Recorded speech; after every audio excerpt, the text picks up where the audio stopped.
보통 이제 개념에 대해서 지금까지 이제 많은 것을 얘기를 했는데, 이제 개념의 종류를 좀 한번 보겠습니다. 자, 개념의 종류를 보면, 에, 여러 가지가 앞에 있었죠. 앞에 있었죠. 자, 근데 일곱 번째 한번 보겠습니다. 자, 모순 개념이 있고요. 모순 개념. 그 다음에, 반대 개념이 있어요. 모순 개념하고 반대 개념이 있는데, 자, 모순 개념을 보면, 에, 여기서 이제 모순 개념을 보면, 자, 근데 가령 희지 않다라는 관계의 개념입니다. 근데 이에 대해서 반대 개념이라는 것은 뭐냐면요. 양쪽 공통의 유에 있어서 양 끝에 있는 개념이에요. 예를 들어서 희다와 검다는 반대 개념이에요. 근데 웃기지 않아요. 희다와 희지 않다. 희다와 치지 않다. 좀 어색한 것 같잖아요. 희다와 희지 않다. 자, 옛날에 그 학교 시험을 볼 때 반대말 쓰기가 있었어요. 기억나시죠? 네. 그 반대말 쓰기가 있었는데 제가 초등학교, 국민학교 2학년 때라고 생각이 되는데 그때 그 담임 선생님이 이제 반대말 쓰기라는 수업을 했어요. 수업을 했는데 이제 아버지가 반대말을 잘하려면 앞에다 안자만 넣으면 된다는 거예요. 그래가지고 선생님이 이제 예를 들어 가령 앉다 하면 서다가 반대말이라고 생각했잖아요. 그래서 네. 저는 이제 어떻게 썼냐면 앉다의 반대말은 안 앉다 이렇게 앞에다가 다 안자만 붙인 거예요. 맞았어요. 그러니까 안자만 10개를 붙여놓으니까 선생님이 다 틀렸다고 한 거예요. 그러니까 선생님이 다 틀렸다고 하고서 뭐라 했냐면 누가 이렇게 쓰라고 했어.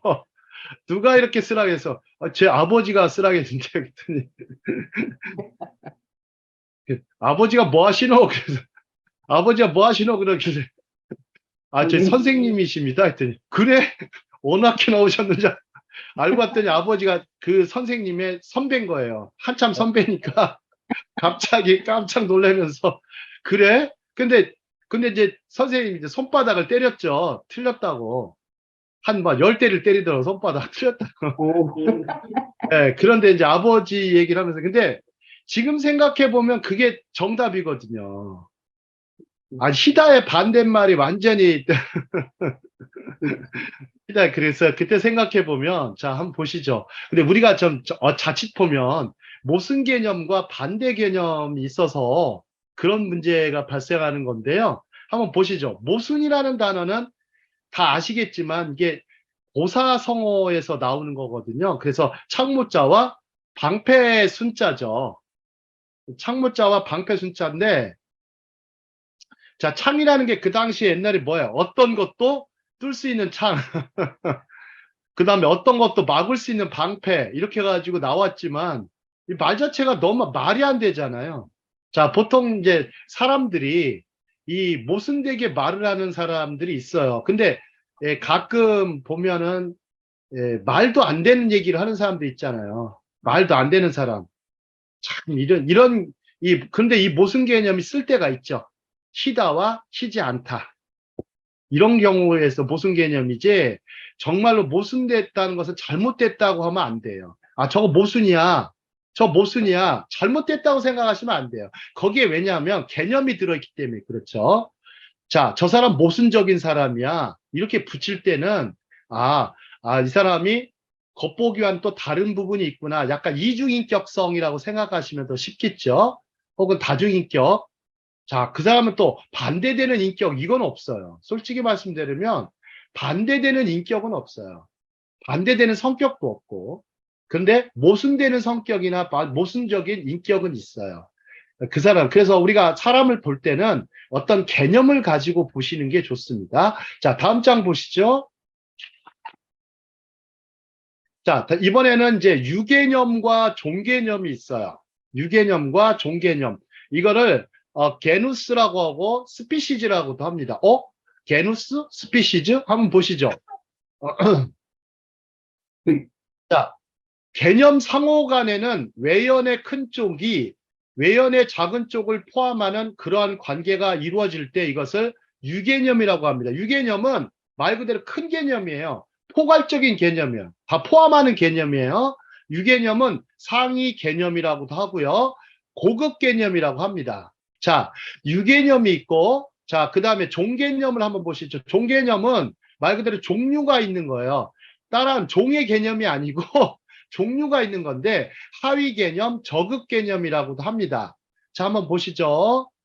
자, 보면 이거를 뭐라고 했냐면 포로필리오스의 나무라고 하는데요. 한번 보시죠. 일단은 뭐 생각해 맨 위에 이건 좀 말이 어려워서 말이 어려워서 어떤 유개념은 이렇게 좀 줄이겠습니다. 유개념은 큰 개념. 그 다음에 종개념은 그 유개념 속에 있는 개념들 이렇게 생각하시고 종차라는 게 있어요. 종차. 한번 이 종차라는 건 뭐냐면 종의 차이예요. 그거를 다음 장 보시면 아실 수가 있어요. 넘어갑니다. 자, 유개념, 종개념, 그리고 종차에 대한 간단한 이해를 해볼게요. 자, 종개념은 종차 플러스 유개념이에요. 또 재밌게도 종차 플러스 유개념이 또 종개념이에요. 아리스토텔레스의 논리학에서는. 자, 한번 보시죠. 대학생은 대학에서 공부하는 학생입니다. 이건 뭘까요?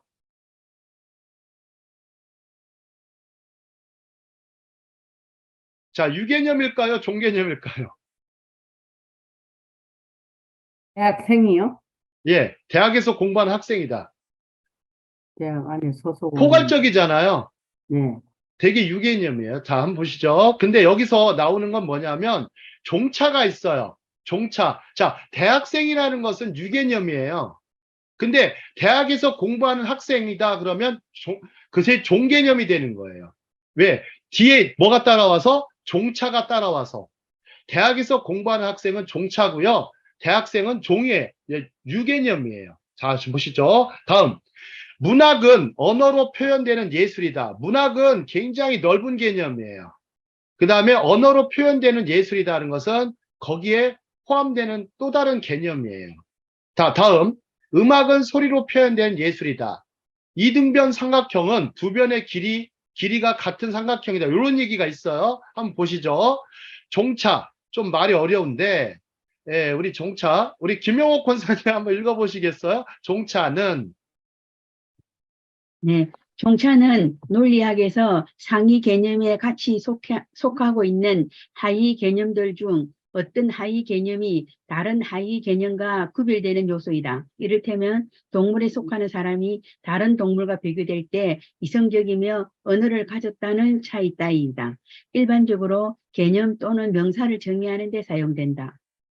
그러니까 여기서 밑에 종개념은 종차 플러스 유개념이라고 했는데 말이 좀 어렵죠. 그래서 대학생은 대학에서 공부하는 학생이다 그러면 이걸 일종의 종개념이라고 그래요. 종개념. 포괄적이지는 않아요. 대학생이라고 하면 포괄적이긴 하니까 그걸 유개념이라고 합니다. 근데 대학생 안에 모든 것이 뭐 웬만하면 다 들어가죠. 하지만 종개념은 반드시 종차라는 거를 있어야 돼요. 그래서 공부하는 학생이다 이렇게 만들어가지고 종개념을 만드는 겁니다. 자, 말이 어렵네요. 논리학이어서. 자, 되도록이면 넘어가도록 하겠습니다. 자, 다음 장 보시죠. 자, 하브르타의 개념 확장과 그 효과에 대해서 한번 보도록 하겠습니다. 자, 교사가 이제 학생에게 강의하고 시험을 통해 정보를 암기하고 다시 반복하는 기존 교실 학습은 이렇게 이루어졌어요. 지금까지. 또 학생들이나 학자들이 독립적인 연구를 하는 학회와는 달리, 학회는 좀 달라요. 학회와는 달리 하브르타는 학생들이 학습 과제를 여기 부분에 밑줄 치세요. 학습 과제를 구두로 설명합니다. 말하기를 하는 거예요. 어떻게 말을 하냐면 학습 과제를 구두로 설명한다. 또한 상대의 논증에 오류를 찾아내요. 뭐가 틀렸는가를 생각해야 돼요. 뭐가 있어요? 개념적으로 한번 찾아보셔야 돼요. 그리고 서로의 생각에 대해 질문하며 종종 본문의 의미에 대해 완전히 새로운 통찰력을 갖게 한다. 자, 하브르타는 학생들이 배움에 집중하며 추리력을 날카롭게 하고 생각을 말로 발전시키고 논리적인 논쟁으로 그의 생각을 정리하도록 돕는다. 이렇게 해놨어요. 자, 그리고 이러한 유형의 학습은 또한 모호하고 유지될 수 있는 아이디어의 정밀성과 명확성을 부여한다. 이렇게 했는데 말이 어려워요. 그 다음에 다른 사람의 의견에 귀 기울이고 분석하고 대응하는 것은 타인에 대한 존경을 심어준다. 이렇게 나왔어요. 자, 여기까지 한번 읽어보시면 하브르타가 무슨 뭐 대단한 것 같이 생각이 들 것 같긴 한데요. 자, 또 하브르타를 방해하는 것은 예의에 어긋난다고 여겨진다. 하브르타와의 관계, 여기 하브르타와의 관계는 하브르타를 하는 친구를 얘기해요. 친구. 자, 관계 또한 그의 하브르타에게 실망하거나 취소하는 것을 싫어하기 때문에 자신의 연구에 대한 학생들의 개인적인 노력을 강화한다. 여러분들 보세요. 논쟁이라는 게 참 어렵잖아요. 논쟁, 토론.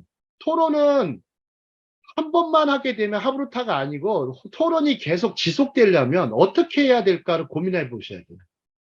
여러분들 무슨 뭐 토론회 같은 거 열면 무슨 특별한 날에만 열잖아요. 토론회. 한 번도 열어본 적이 없을 거예요. 살면서. 진짜 그러신 분들 대부분일 거예요. 토론회 한번 해보신 적 있으세요? 정말 토론회. 자, 김영옥 권사 일본에 계신데 한번 토론회 한번 해보신 적 있으세요? 무슨 토론을, 주제 토론 같은 경우. 뭐 반대 토론 해보신 적 있으세요? 별로 없습니다. 예, 교회 다니신 분들은 뭐 워낙 아멘만 많이 하시기 때문에 아멘 다 할렐루야, 아멘, 아멘. 동의 많이 하시죠. 자, 주님께는 예스만 있어요. 솔직히 말씀드리면. 노가 없습니다. 자, 그런데 한번 생각해 보시죠. 사람들이, 한국 사람들의 멘탈에는 그게 있어요. 자기 말에 노라고 말하는 하는 사람들이 별로 없죠. 근데 사장이 무슨 말을 했어요. 대표가 무슨 말을 하면 노라고 토를 달면 어떻게 되죠? 우리나라 사회에서 노, 안 됩니다. 그러면. 내일로부터 나오지 마. 미운 털. 근데 요즘에 MZ세대들이 그렇답니다. MZ세대들은 노라고 말할 줄 알아요. 노라고 말할 줄 압니다. 아니, 대표가 얘기하는데도 노라고 말을 하고, 심지어 부모가 말을 해도 노라고 합니다. 그건 아닙니다. 노. 그냥, 그러면 뭐라고 그래요? 노라고 말하면. 반항하냐? 반항하냐, 그렇죠. 너 나한테 반발하는구나. 감히 네가 짓불도 모르는 게 하면서. 자, 어른들은 왜 그럴까요? 어른들은 뭐 때문에 그럴까요? 어른들은. 자기들이 예스 문화에 살았으니까. 예, 맞아요. 예스 문화, 복종하는 문화, 순종하는 문화에 살아왔죠. 근데 자칫하면 그러니까 이런 경우 잘못된 사람이 뭔 말을 할 때도 따라주면 어떻게 될까요? 결국. 잘못된 지도자의 말을 따라가요. 잘못까지. 여러분들 선한 목자가 있고 사꾼 목자가 있잖아요. 사꾼은 목자가 아니요 그랬어요. 예수님께서. 근데 사꾼 목자는 어떤 사람이 사꾼 목자입니까? 돈을 바라고 일하는 사람. 목사. 네, 선한 목자는 뭐 돈을 안 바랍니까? 목적이 자기 배를 채우는 거예요. 아, 선한 목자는 사람에 집중하고요. 사꾼 목자는 돈에 집중하죠.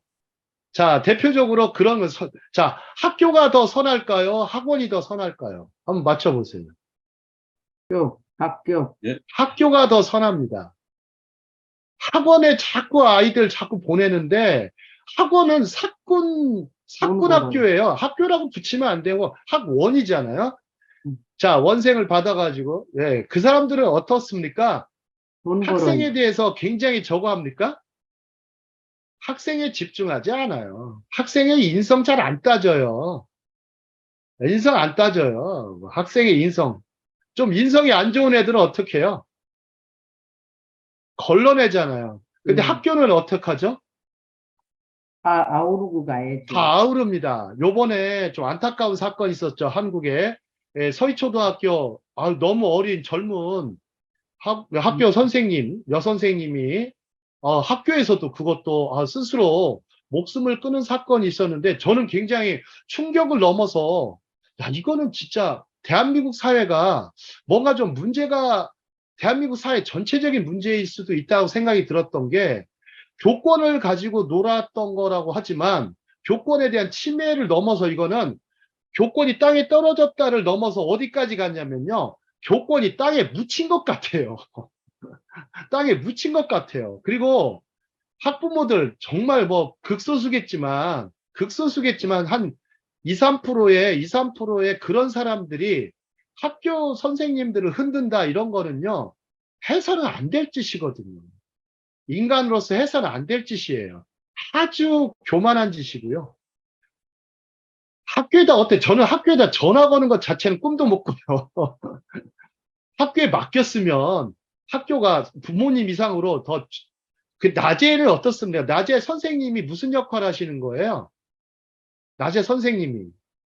저는 부모보다 더 소중한 역할을 한다고 생각하거든요. 만약에 부모가 아침부터 밤까지 봐줄 수 있는 부모 있어요? 세상에. 그것도요, 무상으로. 난 굉장히 그곳에서부터 충격받아서 무상으로 아침부터 저녁까지 봐주는데 그런 선생님을 지고 흔드는 것 학부모가 이거는 악한 부모입니다. 아주 세상에서 제일 악한 부모가 한국에 살아요. 미국은 어떻습니까, 목사님? 우리 캐나다에 계신 최삼열 목사님. 선생님들한테 과연 그렇게 하나요?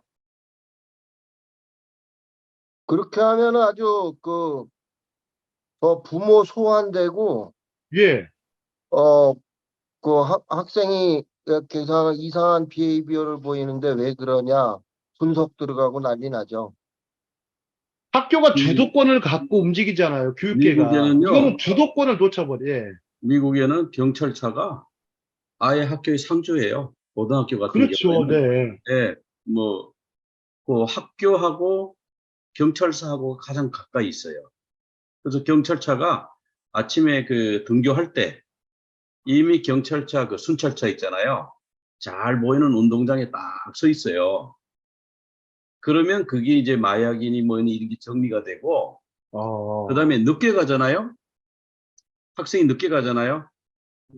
함부로 자기 반으로 못 들어갑니다. 그 대기하고 있어요. 쭉 그 대기하고 있어요. 한 사람도 장난치고 뭐 시끄럽게 하는 사람 제가 한번 가봤는데 장난 안 쳐. 전부 대기하고 있으면 그 선생님이 자기 수업을 마치든지 해가지고 그 자기 학생을 데리러 와요.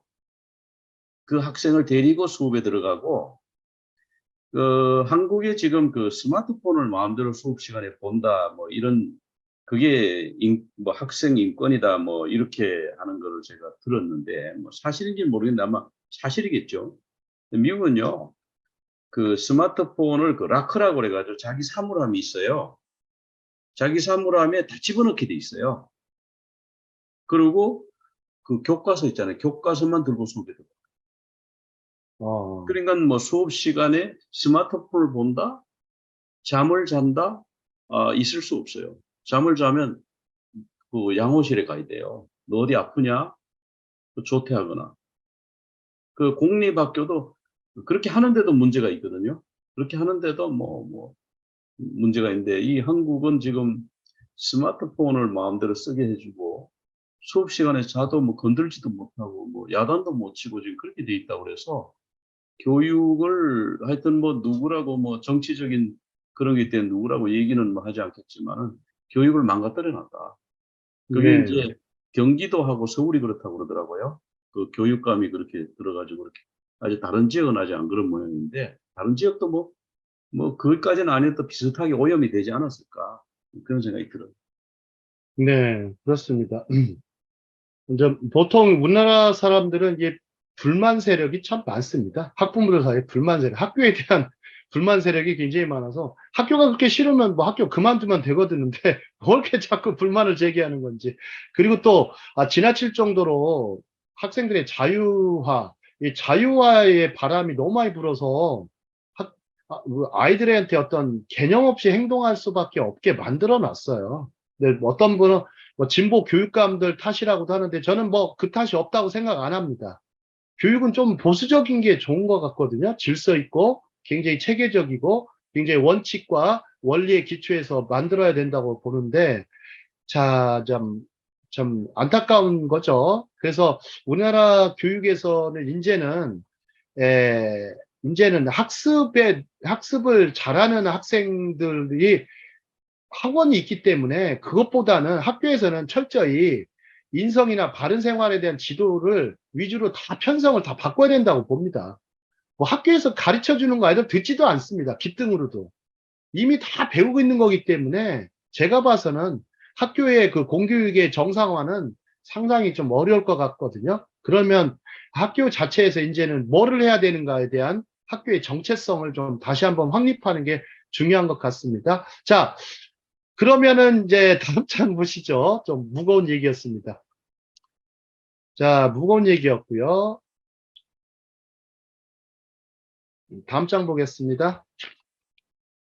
자, 다음 장에 보시면 이제 마빈 토케이어가 이제 유대인 성공법이라는 책에서 이렇게 얘기를 합니다. 유대인 성공법. 자, 유대인들은 어떻게 성공했는가? 자, 하브루타의 성공법이기도 하고요.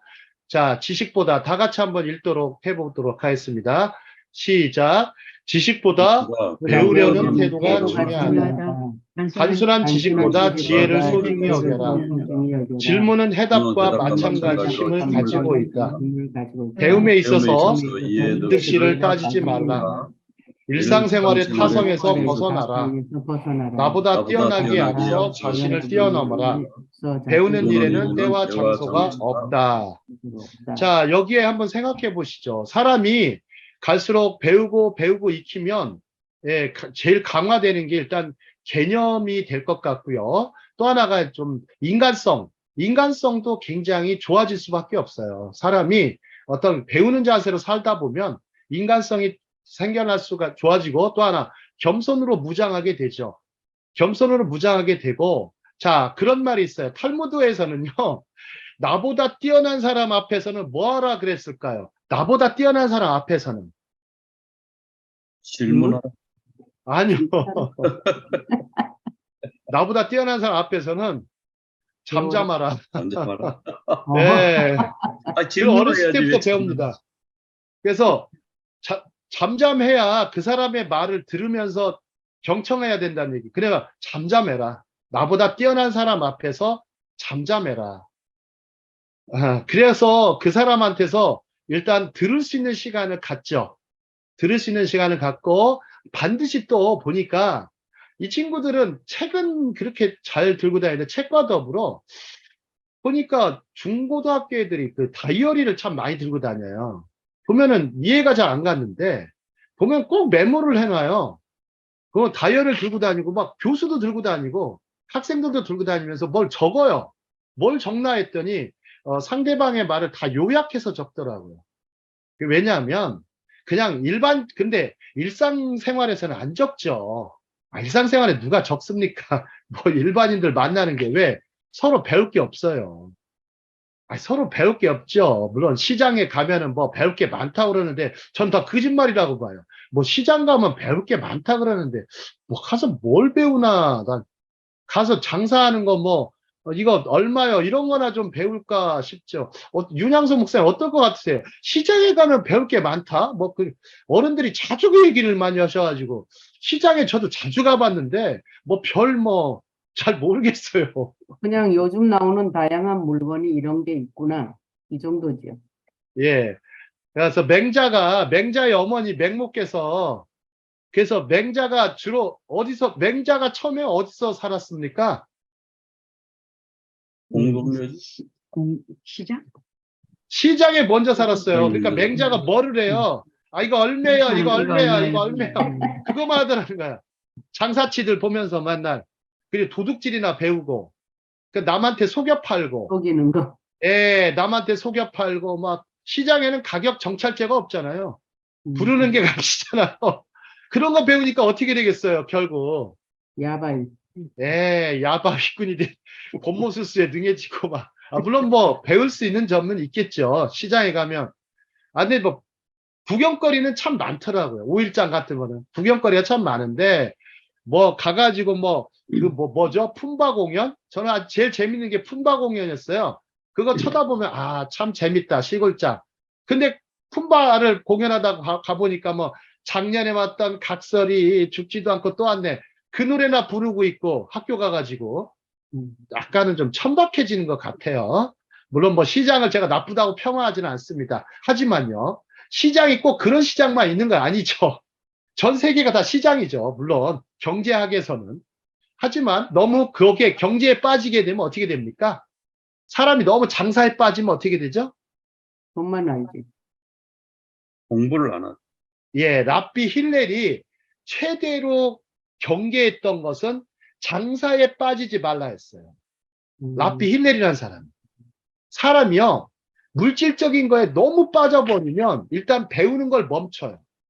돈 버는 거에만 혈안이 되기 때문에. 그리고 돈을 가지고, 물론 돈을 많이 있으면 편리하고 좋죠. 쓰기 참 좋죠. 근데 돈을 어떻게 벌어라? 배우면서 벌어라. 그렇게 얘기해요. 배우면서. 자, 그럼 두 번째로 볼게요. 그러면 맹자가 두 번째로, 그래서 맹모가 보니까 별로 안 좋아요. 안 좋으니까 뭐라고 그럽니까? 두 번째 어디로 이사 가요? 시끄러운 곳을 떠나서 공동묘지. 공동묘지 근처로 갑니다. 어, 아주 조용한 곳. 자, 공동묘지. 근데 왜 공동묘지를 갔을까요? 교육시킨다고요.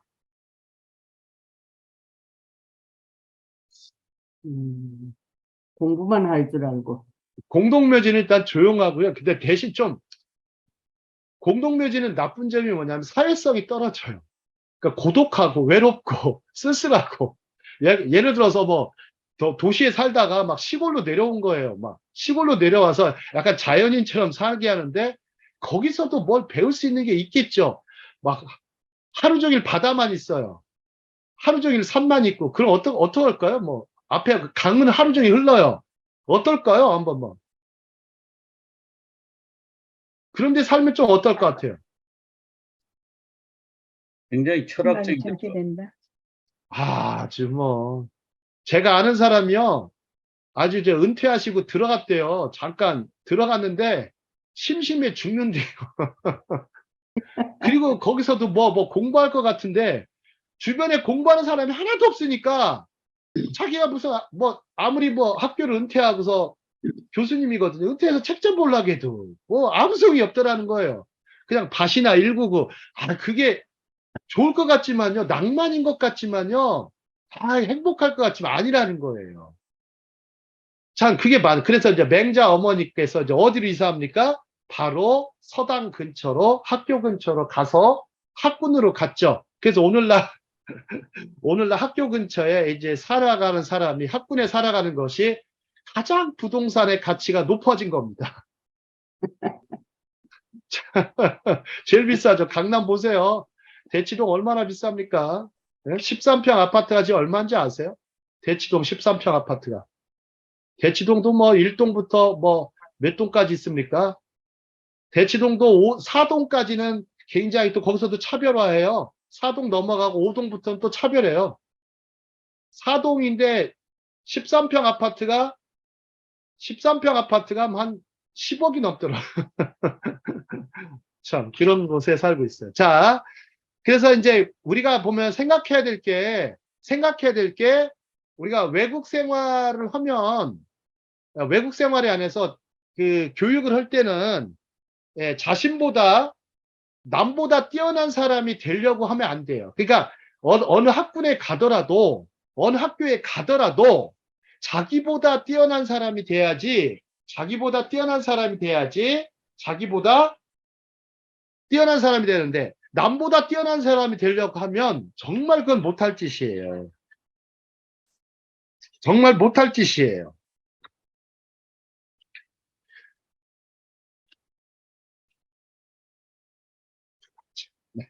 그래가지고 다음 장 보겠습니다. 다음 장.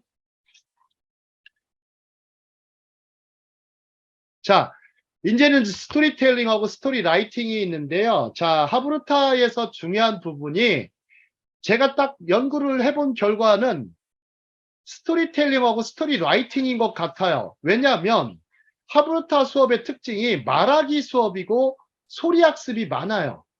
서로의 말을 들어보는 거고, 그 다음에 텍스트 있죠. 성경이든 성경, 탈무드든 그 성경이 말씀하는 거, 탈무드가 말하는 것을 듣는 거죠. 자, 그것이 중요한 부분이에요. 그런데 그러려면 뭐가 필요합니까? 말하는 기술이 필요합니다. 말하는 기술. 그것을 스토리텔링이라고 하죠. 자, 스토리텔링인데 여러분들 혹시 본인의 이야기를 말로 표현하는 시간이 과연 얼마나 될까요? 자신의 살아온 이야기라든지, 교회 가면은 이제 간증이라는 게 있죠. 그죠? 간증. 간증이 스토리텔링인데요. 간증을 저는 참 자주 많이 했는데, 간증을 하다 보면 하면서 딱 앞에 딱 세우잖아요. 그러면 간증의 효과가 얼마나 큰지 한번 생각해 보셨어요? 김영옥 권사님, 간증 한번 해보셨지요? 예, 자주 해보셨죠? 예. 예, 간증 한번 하고 나면 좀 어떠세요? 음. 막 제가 신앙에도, 예, 예, 좀, 제가 한 말에 책임감도 느껴지고 너무 흐뭇하고 뿌듯하죠. 또 예, 자신도 예. 생기고, 예. 그래서, 근데 요즘에 이제 많은 어떤 그 교회에 있는 분들이 말씀하는데, 간증이 사라진 교회가 많다고 그럽니다. 간증이 사라진 교회가 많다. 근데 간증하려면 어떻게 해야 됩니까? 간증하려면. 이 사람이 간증을 하려면 일단은 기본적으로 은혜를 받아야 되잖아요. 하나님의 은혜를 받아야 되는데 그 은혜, 하나님의 은혜를 받고 그 또 하나 뭐가 필요합니까? 간증하려면. 이런 식으로. 기도에 대한 응답도 내가 필요하고요. 믿음이 또 좋아야지. 내 믿음이. 믿음이 좋아야 되고. 근데 이제 그 교회에서 이제 간증자로 세우는 사람들 보니까 어떤 뭐 실패해서 성공으로 간 사람들 이런 거 많이 세우기도 하고. 근데 교회에서 이런 거가 많이 생긴 것 같아요. 프로그램은 참 많이 생겼어요. 프로그램 유명한 사람 초청해서 강의 듣는 시간. 프로그램은 참 많이 생겼는데 뭐가 많이 없어졌어요? 안정이 예배가 많이 없어졌어요. 오히려 프로그램이 너무 많이 가다 보니까 정말 진실한 하나님의 말씀에 대한 깊이 있는 경청이라든지 설교자에 대한 굉장히 어떤 그거가 많이 사라졌어요. 예배가. 그 다음에 사람들을 많이 만나는 일이 벌어졌잖아요. 사람들을 많이 만나다 보니까 무슨 만남이 없어졌습니까? 많이 없어지는 게 교인들끼리. 하나님과의 만남이 없어졌어요. 하나님과의 만남이. 정말 그 심각한 수준까지 왔어요. 정말 심각한 수준까지 왔는데 제가 한번 생각해 봤어요. 하브루타가 교회 내에서 할 수 있는 하브루타를 도입한다는 얘기는 스토리텔링을 할 수 있는 스토리텔러를 많이 만들자라는 얘기거든요. 스토리텔러. 정말 하나님께 은혜 받은 얘기. 내가 묵상하면서 하나님께서 말씀하신 것을 자기 생각을 표현하는 시간. 이런 시간을 많이 가지면 좋을 것 같아요. 그러려고 교회 가는 거거든요, 사실상. 그냥 앉았다가 딱 돌아가는 거는 제발 그렇게 보내지 마십시오. 학교에서도 마찬가지일 겁니다. 학교 애들 그냥 와가지고 그냥 때우기 해놓고 보내지 않습니다. 학원도 마찬가지고, 학교의 목적이 있고, 학원도 마찬가지고, 또 다른 것도 마찬가지죠. 그러면 교회의 목적이 뭐냐? 그러면 교회 성도들이 왔다가 밀물처럼 왔다가 썰물처럼 빠져나가라고 있는 곳은 아닌 것 같습니다. 그래서 사람들을 다 스토리텔러로 만들고 또 스토리 라이팅을 할 수 있는 사람들. 간증했으면 뭐를 해야 됩니까? 또 이야기해야지. 큐티도 만들어야 돼요. 큐티도 할 수 있게 해야 돼요. 묵상일지도 써보고. 그렇게 하면은 굉장히 좋을 것 같거든요. 저는 근데 이런 생활이 하나도 없어요.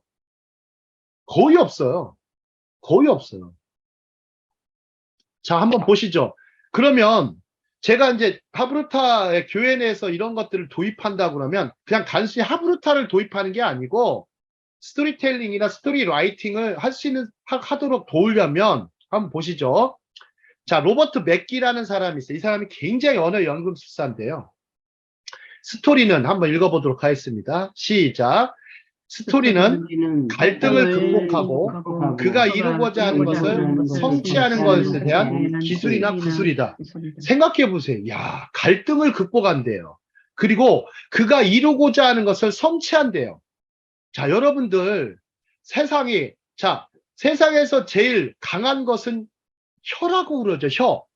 자, 탈무드에서도 혀라고 그러고 야고보 기자는 혀는 굉장히 중요하다고 그랬어요. 자, 혀가 중요하죠.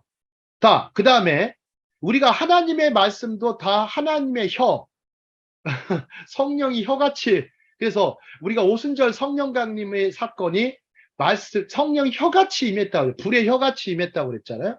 마찬가지입니다. 다 언어라는 것을 사용하는 거죠. 자, 언어는 말하기와 쓰기니까 여러분들이 교회에서 쓰는 이 언어 문화를 좀 바꿀 필요가 있어요. 좀 바꿔주는데 여기에서 바꾸려고 하면 이런 어떤 큰 그림을, 빅픽처를 그리셔야 돼요. 자, 다음. 질문 속에는 반드시 개념이 들어있다 이렇게 얘기했는데, 자, 개념 있는 성도로 만들어야 된다는 거죠. 그래서 질문하는 성도들로, 질문하는 학생들로 만들어야 되겠고, 그 다음에 개념이 없는 질문하지 말고 단순 질문 만들기로 끝나지 말아야 된다는 거죠. 자, 하브루타에는 다루는 질문은 다음과 같습니다. 자, 보시죠. 자, 뭐 말이 좀 많이 좀 빗나간 것 같은데, 자, 한번 보겠습니다. 첫 번째, 여러분들이 이제 교회 내에서 스토리텔링 하거나 스토리 라이팅을 할 때 질문해 가면서 말을 하고 질문해 가면서 써가야 되는데, 자, 첫 번째 질문은 내용 질문입니다. 이거는 표면 질문이라고 하고 사실 질문이라고 그래요. 즉 겉에 보이는 질문이기도 하고요. 육하원칙의 기초에서 만드는 질문이에요.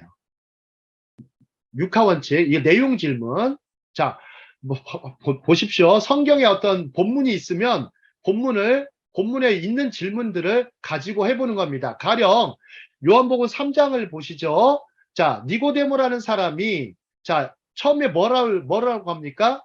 자, 유대인의 관원이고 유대인의 어떤 사내들인의 의원이었죠. 그죠? 관원이고 의원인 사람이 밤에 예수님을 찾아옵니다. 여기서 질문을 벌써 만들 수 있을 것 같지 않으세요? 간단하게. 자, 겉에 보이는 질문. 그럼 유대인의 관원은 무엇인가? 누구인가? 무엇인가? 그죠? 그 다음에 또 뭐? 사내들이는 어떤 곳인가? 사내들이는 어떤 곳인가에 대한 질문을 던질 수 있겠죠. 또 세 번째는요. 왜 그는 네. 밤에 찾아왔는가? 이것만 가지고 노는 거예요. 자, 보세요. 아까 보면 논리가 여러 가지가 있었잖아요. 뭐 유개념, 종개념 이렇게 해서 종착까지 얘기는 말씀을 드렸지만 그 안에서 내용 질문을 한번 만들어 보는 거예요. 그리고 나서 거기에 스토리가 담겨 있잖아요. 그죠? 근데 예수님을 찾아와서 뭐라고 합니까? 또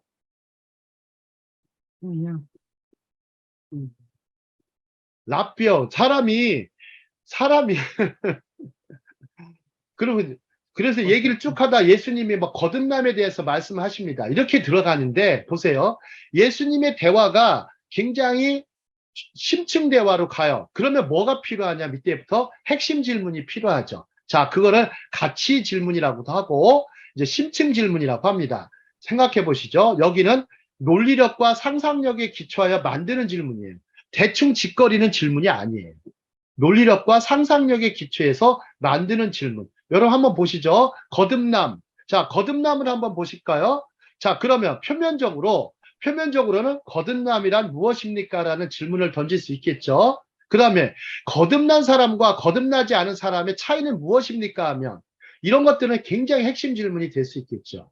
자, 이런 질문 한번 던져보세요. 성도들한테 던져보면 굉장히 반응이 달라. 여러분 거듭나야 한다는 말을 그냥 막 쓸 수도 있겠지만 거듭나야 한다. 그러려면 거듭나려면 어떻게 해야 되느냐라는 것들은 굉장히 핵심 질문이 될 수 있어요. 자, 그러면 다음번 질문으로 가보죠. 적용 질문이 있어요. 실천 질문이라고 하고 이거를 재구성 질문이라고 해요. 재구성 질문. 이게 굉장히 어려운 말이거든요. 자, 단순하지만 강력한 삶의 무기가 되는 질문. 자, 한번 보시죠. 니고데모의 질문을 통해서 결국 예수님께서 말씀하신 건 뭐죠? 요한복음 3장 16절이 나옵니다. 그죠? 하나님이 세상을 이처럼 사랑하사 독생자를 주셨으니 이렇게 나옵니다. 자, 그런데 그 이전에 예수님의 말씀에 뭐가 있었어요? 무슨 사건을 예수님은 말씀하시죠? 광야에서 유태인들이 불순종했을 때 하나님께서 불뱀을 보내십니다. 그죠? 네. 불뱀을 보내세요. 보내시면서 광야에다가 장대에 걸죠. 뭘 걸었어요? 노뱀. 노뱀을 겁니다. 그죠? 예수님이 그 얘기를 해요. 그죠? 노뱀을 겁니다. 보세요.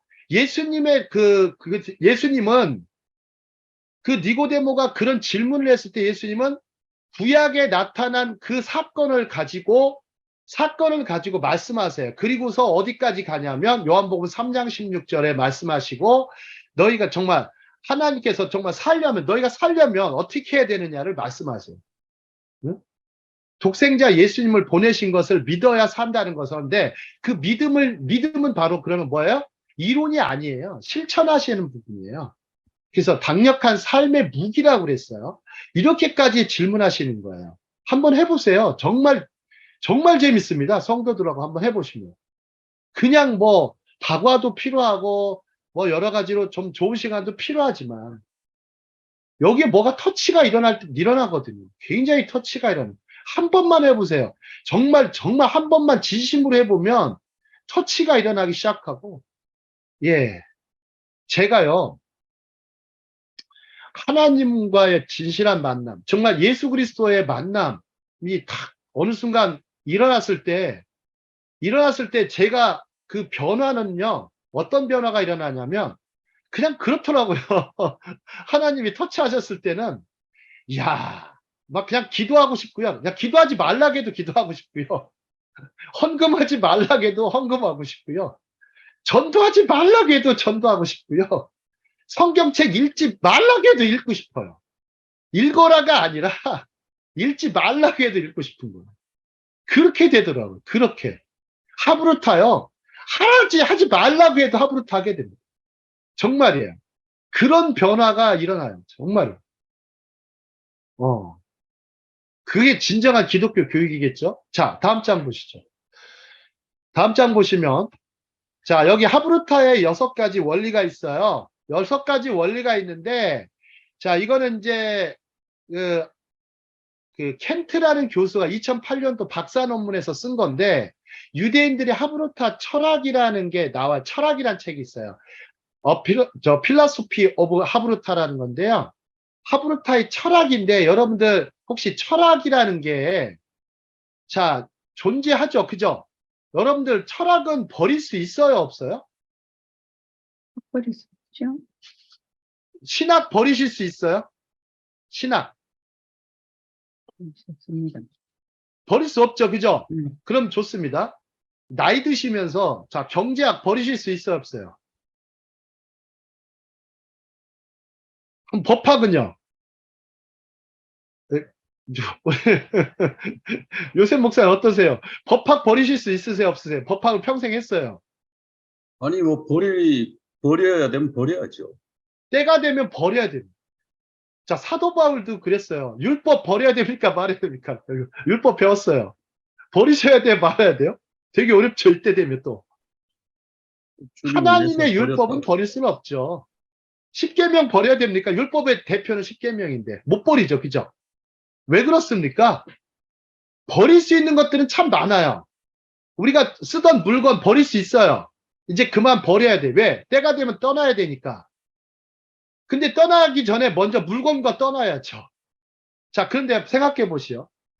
부모가 자식 버릴 수 있겠습니까? 못 보내죠. 왜 그렇습니까? 그건 천륜이라고 그러는 거예요. 천륜. 천륜이라고 그럽니다. 그럼 천륜이 있어요. 그러면 율법 10계명도요. 어찌 보면 천륜이에요. 천륜. 근데 유대인의 철학도요. 거의 천륜처럼 붙어 있는 거예요. 아주 그냥 세례를 거쳐서 천륜과 비슷해요. 그렇기 때문에 이 철학을 가지고 가는 거, 평생 갖고 가는 거고 중간에 버릴 거를 위해서 열심히 뛰어가는 거하고는 다른 것 같아요. 그래서 사도 바울이 뭐라고 그럽니까? 사도 바울이 세상 학문을 뭐라고 그래요? 야, 무시하더라고. 초등학문. 예, 초등학문을 무시하더라고요. 어떻게 물리학 같은 경우도 초등학문입니까? 야, 결국에는 사무엘체 목사님 버리셨죠. 그죠? 버리시게 되셨죠. 기억이 안 나요. 머리가 안 좋아갖고. 예, 맞습니다. 저도 이제 경영학 박사까지 공부했어도 도대체가 이게 기억들이 거의 없습니다. 하지만 성경을 공부한 것은 평생에 남는데요. 그것도요, 스토리 바이블. 정말 이야기로 된 것만 저는 남아있습니다. 신학도 배워봐도, 신학의 이론 학설도요, 기억나는 게 별로 없어요. 기억나는 게 별로 없어요. 왜? 맞는지 틀리는지도 모르니까. 근데 이야기만큼은요, 믿음이 갑니다. 여러분들 보세요. 일반적인 신학이나 이런 것들은요, 믿음이 안 가요. 솔직히 말씀드릴게요. 이론이니까 그래요. 믿음이 안 가요. 그래서 신학의 영생이 있습니까? 없습니까? 우리 목사님 어떠세요? 우리 또 다른 분들 뭐 제가 뭐 너무 챌린지 하는 것 같은데. 신학에는 영생이 없어요. 예, 예수님의 말씀에 영생이 있죠. 너희가 성경에서 영생이 있는 줄 상고하거니와 하나님의 말씀, 토라에서 영생이 있다라는 거. 그리고 하나님의 말씀, 하나님의 말씀하시는 거, 하나님의 스토리, 하나님의 히스토리. 그게 히스토리입니다. 히스토리. 히스토리를 따라서 읽는데 여기에 철학어고요. 근데요, 없어지지 않는 게 바로 철학입니다. 여러분들요, 제가 철학 공부를 그래서 열심히 공부를 했는데 근데도 그 자체를 너무 지식적으로 공부하면 남는 게 없어요. 우리 속에 흐르는 게 있거든요. 자, 한번 보세요. 우리 속에는 어떤 피가 많이 흐르죠? 유교의 피가 많이 흘러요. 유교의 피가. 유교가 뭐기 때문에? 철학이기 때문에 존재하는 거예요. 경상도 갔더니 불교인들이 많거든요. 그 사람들은 왜 그렇게 불교를 유지해요? 신라시대부터 지금까지? 다 불교의 그 철학으로 존재하기 때문에 있는 거예요. 여러분들, 기독교도요, 어찌 보면 되게 신앙화나 신학화를 너무 많이 갔는데, 그게 존재할 수 있었던 것은 제가 봐도 철학 덕분이에요. 철학 덕분. 철학은 우리 영적인 문제를 해결하진 못해요. 해결하지 못하지만 외부의 문제, 교회 외부의 문제를 상당히 해결해 주거든요. 우리 인생의 문제를 상당히 많이 해결해 줘요. 진짜입니다. 철학이. 그래서 나온 거예요. 여러분 한번 보시죠. 공리주의 철학 같은 경우는 얼마나 훌륭한지. 최대 다수의 최대 행복, 이런 거는 어마어마한 표현이거든요. 행복. 자, 그런데 제가 다 설명하기는 어렵지만 하브르타 철학도 마찬가지입니다. 지금까지 존재한 것은 이 철학이 가장 이 사람들한테 잘 들어맞기 때문이에요. 학문적으로도 들어맞고, 세속적으로도 들어맞고, 신앙적으로도 들어맞고, 우리의 삶 속에서도 들어맞고, 비즈니스에서 들어맞기 때문입니다. 자, 한번 보시죠. 자, 보시면 하브르타 철학은 6가지로 구성되어 있어요. 6가지 핵심 원리만 기억하시면 돼요. 이 6가지 핵심 원리를 따라서 표면 질문, 그 다음에 가치 질문, 적용 질문을 해나가는 건데, 첫 번째 1번은 뭘까요? 1번은 리스닝입니다. 리스닝. 그 다음에 2번은 아티큘레이팅인데, 보세요. 여러분, 듣고 말하기가 어디 부분에 있습니까? 듣고 말하기가 환경을 갖고 주변을 싸고 있죠. 그죠? 듣고 말하기가 이렇게 주변을 싸고 순환하고 있어요. 그래서 상호작용이 계속해서 일어나요. 세상에 하는 일은, 맨날 인간이 하는 일은요, 듣고 말하기라는 거기에서 온 거예요. 기초가. 그러니까 이 원리에서 움직이는 거예요. 근데 듣기를 어떻게 듣느냐, 또 말하기를 어떻게 말하느냐가 하브르타의 철학이에요. 자, 어떻게 듣느냐. 그래서 듣기를 연습을 많이 시킵니다. 어떻게 들을 때까지? 경청할 때까지 훈련시켜요. 여러분, 경청 쉽지 않아요. 듣기의 마지막 단계가 경청이에요. 그냥 처음에 그냥 듣는 거, 이처럼 그냥 듣는 것은요, 그냥 일반적으로 그냥 듣기예요. 히어링이에요. 근데 진짜 듣기의 마지막 단계가 경청입니다. 그 단어가 없어요. 그래서 여기다 앞에다 뭘 붙이냐면 deep라는 단어를 붙여요. deep listening. 요 정도가 경청이에요. 자, 그 다음에 articulating이, 근데 말하기가 speaking이라는 단어를 안 써요. 유태인들이. speaking이나 아니면 talking, 그렇게 말을 안, saying 이런 단어 안 써요. articulating 무슨 뜻일지 아세요? articulating. 요 단어는 뭐냐면 생각하며 말하기예요. 생각하며 말하기인데, 그러려니까 여러분들이 말씀하실 때 2초 내지 3초, 3초 정도 생각하는 시간. 하나, 둘, 셋. 요 정도 가지고서 말하는 거예요. 하나, 둘, 셋. 하나, 둘, 셋. 하시고 3초 정도에 답변해 주는 겁니다. 근데 여러분들 보세요. 쉬운 질문은 쉽게 빨리빨리 나오겠죠. 근데 어려운 질문이 나오면 어떻겠습니까? 생각하면서 말해야 되죠. 그때는. 근데 3초 만에 말을 할 수 있는 것도 굉장히 힘들어요. 근데 이게 개념이 잘 차 있고 훈련된 사람들은 아티큘레이팅을 잘하게 돼 있어요. 그게 어려서부터 연습이 필요한 거죠. 야, 이런 애들 어떻게 이겨요? 이런 친구들이 뭐가 돼요? 변호사가 되고요. 검사가 되고 판사가 되고 의사가 되고 굉장히 세상적으로도 세속적으로도 뛰어난 위치에 올라가게 되죠. 근데 성경을 가지고 공부한 사람 어떻게 되겠습니까? 대단한 거죠. 대단한 거죠. 자, 오늘은 리스닝하고 아티큘레이팅까지만 하고 마치겠습니다. 자, 여기까지만 하겠습니다. 다음 시간에 4가지는 더 추가로 설명하도록 하겠습니다.